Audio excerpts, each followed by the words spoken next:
Ovaj jedan pupoljak može da pretvori običnu podlogu u vrhunsku sortu breskve. Za to nije potrebna nova sadnica, već samo pravilno izvedeno kalemljenje te okuliranje. Prvo biramo zdravu podlogu, bez rana, sušenja i znakova bolesti. Ona daje koren, otpornost i snagu, dok pupoljak određuje sortu i plodove koje će nova grana donositi. Podloga mora biti u aktivnom porastu.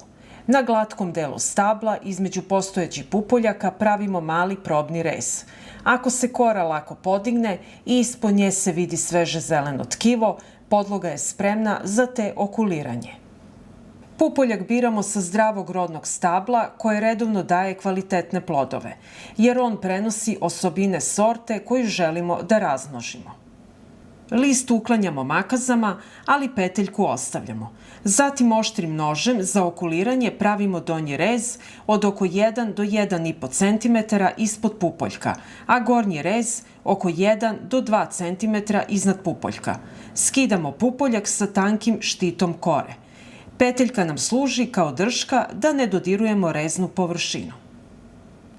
Na podlozi prvo pravimo vertikalni rez, a zatim preko njegovog gornjeg kraja dodajemo kratak horizontalni rez.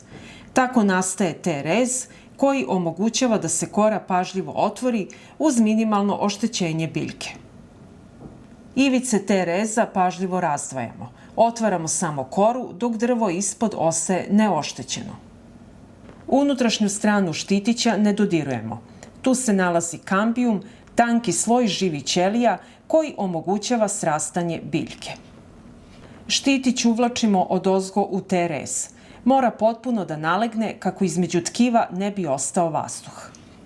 Kada se kambijum podloge i pupoljka dodirnu, biljka počinje da stvara kalus. To novo tkivo trajno spaja ova dva dela u jednu biljku.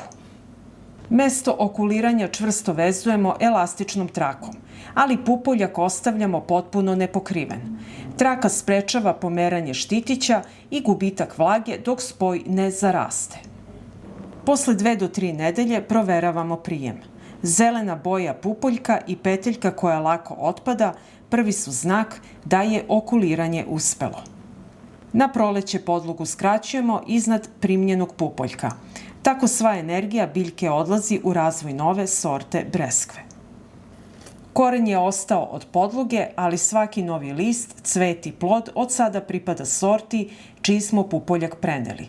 Upravo zato je te okuliranje jedan od najvažnijih načina razmnožavanja voćaka.